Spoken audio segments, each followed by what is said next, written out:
Good day mga ka-sports natin dyan. Brock Van Sickle team, ang Petrogas Angels, sure na napasok sa rank number 4. At sa kasalukuyan nasa ika-4 na pwesto nga sila, ay kayang-kaya pa nila itong pataasin at baka nga nasa ika-3 spot pa sila bago nga magtapos ang elimination rounds. Kung nakaraan conference nga ay laglag nga sila sa Final 4, subalit ngayon ay talagang sure na kayang-kaya nga nilang pumasok. Bakit ko yan nasabi? Sapagkat nga ilang games na lang ang kanilang natitira at ang dalawang team nga ay kayang-kaya talunin ng Angels at baka nga maging 4 pa ang kanilang panalo. So ibig sabihin mas aakyat pa talaga sila sa standing.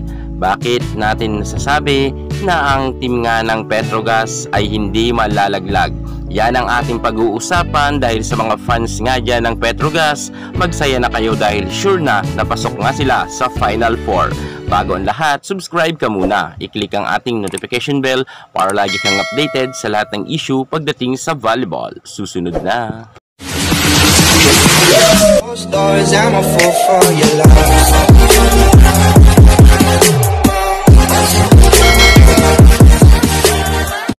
Hindi naman natin maikakaila na si Brock Van Sickle ay isa sa mga bumubuhat ng team ng Petrogas Angels, bagamat nariyan naman si Aiza Maiso Fontillas at si Remy Palma ay mas maganda talaga na talagang lahat sana sila ay mag-level up ang galing pagkatapos nga nilang matalo sa Cherry Tigo ng nakaraang laban. Pero ngayon mga ka-sports natin dyan, mas mainit talaga ang usapin hinggil nga sa laban ng dalawang team na maghaharap sapagkat nga ang kanilang sunod na makakalaban ay isa sa mga pinakamalakas na team. Subalit mga ka-sports, kahit sabihin nga natin na may dalawang talo na ang Petrogas Angels, good news pa rin to para sa mga fans nga ng Petrogas dahil sure na kayang-kaya pa rin nilang pumasok sa Final 4 at sana ay magkaroon nga sila ng medalya dahil nga narito nga si Brock Van Sickle na talagang nakikipagpukpukan sa loob ng court. Lalo higit kasama nga si Brock Van Sickle sa nasabi nating first 6 lineups, mukhang may pag-asa talaga silang makapasok nga sa sinasabi nating finale. Kung sakasakali lang dahil nga mukhang malinaw naman na makakapasok sila dahil ang natitira nga nilang laban ay 4 pa. So ibig sabihin kapag natalo nila lahat ng kanilang makakalaban, meron silang 9 na panalo na kinakailangan talaga na pagtrabahuhan nila. Malakas ang kanilang makakalaban sa April 6 at magaganap nga yan sa Santa Rosa Sports Complex kung saan nga ang Creamline Cool Smashers ang defending champion ang kanilang makakalaban. If ever matalo nila ang Creamline Cool Smashers ay mas aangat pa nga sila sa ika-3 spot sa standing. If ever lang nga na matalo nila ang Creamline dahil alam naman natin na ang Creamline ay number 1 pa rin hanggang sa ngayon. Pero ang Petrogas Angels ay mukhang hahabol pa rin. Kung matalo man sila ng Creamline, no problem yan dahil ang kanila makakasunod na makalaban ay baka kayang-kaya na nilang talunin ang Signal HD Spikers.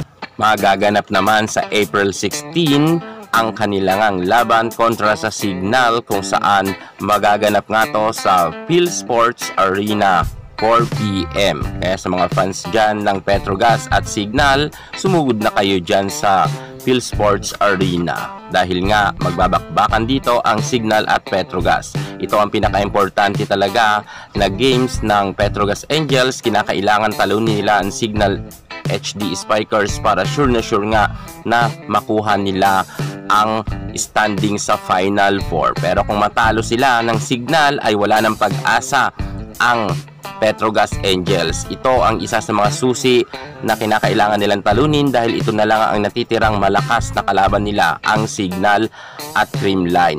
Kung matalo nga sila sa Creamline, may pag-asa pa rin sila. Kailangan lang nilang talunin ang Signal HD Spikers para sure na talagang Final 4 na sila dahil ang kanilang dalawang sunod na makakalaban ay hindi naman kalakasan.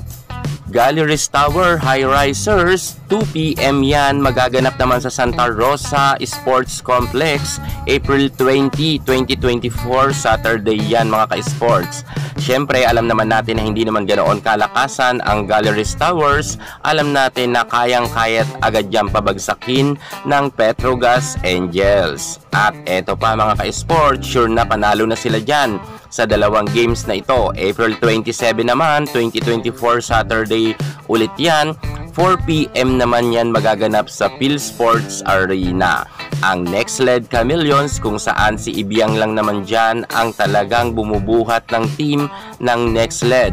At si Laika Ebon, wala naman iba dyan masyadong kakatakutan pagdating sa NextLED Chameleons, kung kaya sure na dito na panalo nga ang Petrogas Angels. So ibig sabihin, kapag natalo nga nila ang Signal HD Spikers, Galleries Tower High Risers at NextLED Chameleons, may 8 na silang panalo, kung kaya sure na silang pasok nga sa rank number 4 or rank number 3. Pero mas magandang talunin nila ang Creamline Cool Smashers para sure talaga sila na pasok sa semi-finals. Pero mukhang kayang-kaya naman yan ng Signal HD Spikers. Basta maganda lang ang gising ng lahat ng team at wag lang iasa lahat kay Brock Van Sickle.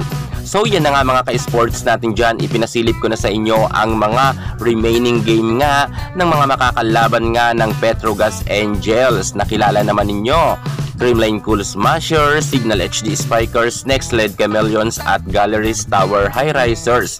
Sa tingin nyo, kayang-kaya ba tong malusutan ng Petrogas Angels? Sa mga fans dyan ng Petrogas, mag-comment na kayo dyan sa baba. Pero kung ako yung tatanungin, mukhang kaya naman talunin ng Petrogas Angels ang Signal, NextLED at Galleries Tower. Pero ang Creamline, medyo 50-50 sila dyan.